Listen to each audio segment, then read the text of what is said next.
India മുഴുവൻ ഭരിച്ച ഒരു ഹിന്ദു രാജാവില്ല ഇന്ന് വരെ ഇല്ല. ബുദ്ധിസ്റ്റുകൾ ഇന്ത്യ ഭരിച്ചിട്ടുണ്ട്, ഇസ്ലാം ഇന്ത്യ ഭരിച്ചിട്ടുണ്ട്, പക്ഷേ ഇന്ത്യ മുഴുവൻ ഭരിച്ച ഒരു ഹിന്ദു രാജാവില്ല. ആരാ ഇന്ത്യ വിറ്റേ? ഈ സംഘികളുടെ കാരണന്മാർ വിറ്റാണ് ഈ രാജ്യത്തെ. മഹത് വ്യക്തിയുടെ അഭിപ്രായങ്ങളോട് 100% ഞാൻ യോജിക്കുന്നു. 1947 ഡിവൈഡ് ആൻഡ് റൂളിൽ ഈ രാജ്യത്തെ ഹിന്ദു രാജ്യമെന്നും ഇസ്ലാമിക രാജ്യമെന്നും പറഞ്ഞാണ് രണ്ടായി വെട്ടിമുറിച്ചത്. പിന്നെ ഹിന്ദുക്കൾ മണ്ടന്മാരായതുകൊണ്ട് ഇന്ദിരാഗാന്ധിക്ക് 1976 സെക്യുലർ എന്ന പദം ഭരണഘടനയിൽ കൂട്ടിച്ചേർത്തു.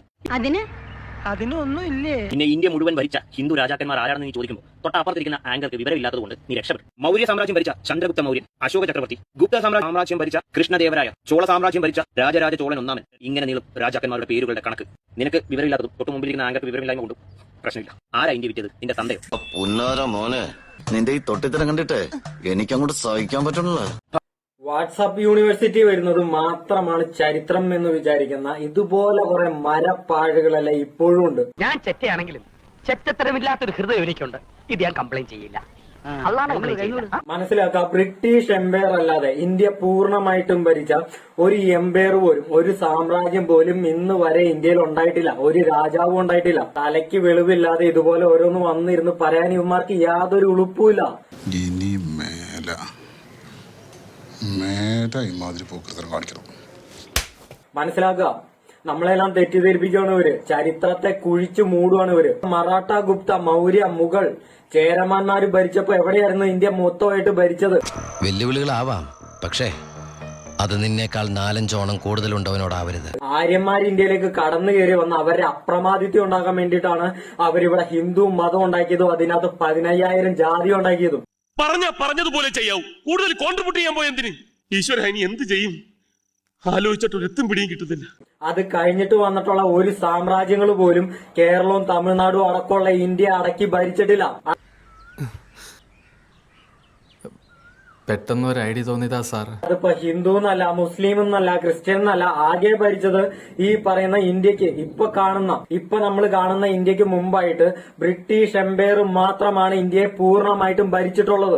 കാര്യങ്ങളൊക്കെ കൈവിട്ട് പോയല്ലോ ചെറുട്ടമാ. നിനക്കൊക്കെ തലയ്ക്ക് സുഖമില്ലെങ്കിൽ വല്ല പ്രാന്താശുപത്രിയിലും പോയി കിടക്കുക. വെറുതെ ജനങ്ങളെ ബുദ്ധിമുട്ടിക്കല്, അവരെ തെറ്റിദ്ധരിപ്പിക്കല്. നിനക്ക് സംതൃപ്തിയായിട്ടാ.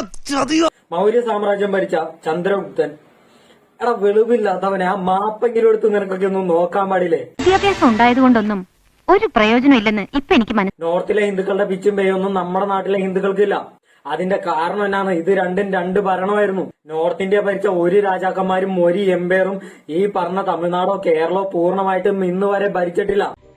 അവമാനിക്കരുത്, ഞാൻ നല്ലൊരു കുടുംബത്തിൽ പറഞ്ഞവനാണ്. നീ നല്ല കുടുംബത്തിൽ പറഞ്ഞു, ഞാൻ പിന്നെ മറ്റേ കുടുംബത്തിൽ പറഞ്ഞതാണ്. മനസ്സിലാക്കണം, ശിവജിക്ക് എന്നാണ് കേരളത്തിൽ വന്ന് ഭരിച്ചിട്ടുള്ളത്, തമിഴ്നാട്ടിൽ വന്ന് ഭരിച്ചിട്ടുള്ളത്? വെളിവില്ല, ബോധമില്ല. ഈ ജനങ്ങളുടെ മനസ്സിലേക്ക് മതതീവ്രവാദവും വേർതിരിവും അടിച്ചേൽപ്പിക്കാൻ വേണ്ടിയിട്ട് ഈ വെളിവില്ലാത്ത ജന്മങ്ങൾ വായി തോന്നിയ തോന്നിവാസെല്ലാം വിളിച്ചു പറയണം. ആശാന്റെ ബുദ്ധി പാളിപ്പോയി. അല്ലേലും കുറെ നാളായിട്ട് ആശാൻ ആത്മവിശ്വാസത്തിന് കൂടുതൽ. പിന്നെ ഇന്ത്യയെ വിറ്റതാരാണെന്ന് നിന്റെയൊക്കെ പൂർവികരോട് ചോദിച്ചാലറിയാം. ബ്രിട്ടനും ഫ്രാൻസിനും വന്ന് നിരങ്ങാൻ വേണ്ടി നമ്മുടെ രാജ്യത്തെ വിട്ടുകൊടുത്തത്, നമ്മുടെ രാജ്യത്തെ വിറ്റ് പുട്ടടിച്ച് പള്ള വീർപ്പിച്ചത് ഇവന്മാരെയൊക്കെ പൂർവികരാണ്. ഉളുപ്പുണ്ടടാ ചക്കണക്ക്. അന്നത്തെ ഇവന്മാരെയൊക്കെ പൂർവികരായ ഉന്നത കുലന്മാരായ രാജാക്കന്മാര് കൊണ്ടുപോയി അടിയറവ് വെച്ചതാണ് ബ്രിട്ടന്റെ കാൽച്ചോട്ടില് ഇന്ത്യയെ. അമേരിക്കയുടെ കാൽച്ചോട്ടിൽ കൊണ്ടുപോയി മോദി ഇന്ത്യയെ വിറ്റോലെ. എടാ, എന്റെ അവസ്ഥ ഒന്ന് ആലോചിച്ചോ. ഒരു പൂവെടുത്ത് ചെവിയിൽ വെച്ചിട്ട് റോഡിൽ കൂടി ഒന്ന് ഓടിയാലോ എന്ന് ആലോചിച്ചിരിക്കുകയാണ് ഞാൻ. ഇവിടത്തെ ചാണകം തീനികള് കേരളത്തെ നോർത്ത് ഇന്ത്യക്കാരുടെ കാൽച്ചോട്ടി കൊണ്ടുപോയി അടിയറവ് വെച്ചോലെ. നമ്മുടെ റിസോഴ്സും നമ്മുടെ നികുതി വരുമാനവും എല്ലാം മോദിയുടെ പള്ള വീർപ്പിക്കാൻ ഇട്ടുകൊടുക്കും പോലെ. കൂടുതലായി ഞാൻ വല്ല ഡയലോഗും പറയണു. എന്തിന്? അല്ല, ഒരു ഒറിജിനാലിറ്റിക്ക്. നീയൊക്കെ സ്വന്തം നാട്ടിൽ ഓരോ അമ്മമാരെയും വിറ്റ് ജീവിക്കും പോലെ, അവരെയൊക്കെ കൊലയ്ക്ക് കൊടുത്ത പോലെ. മതം എന്ന ഒറ്റ കാരണം കൊണ്ട് ഗർഭിണികളായിട്ടുള്ള സ്ത്രീകളുടെ വയറ്റില്, അമ്മമാരുടെ വയറ്റില് ശൂലം കുത്തിയിറക്കും പോലെ. ഇനിയും കേൾക്കാനുള്ള മുസ്ലിം പോർ ഇദ്ദേഹത്തിനില്ല. എന്റെ പിള്ളേർക്ക് അച്ഛനില്ലാണ്ടാക്കരുത്. അവസാനം കാല് പിടിച്ചപ്പോ നിർത്തി.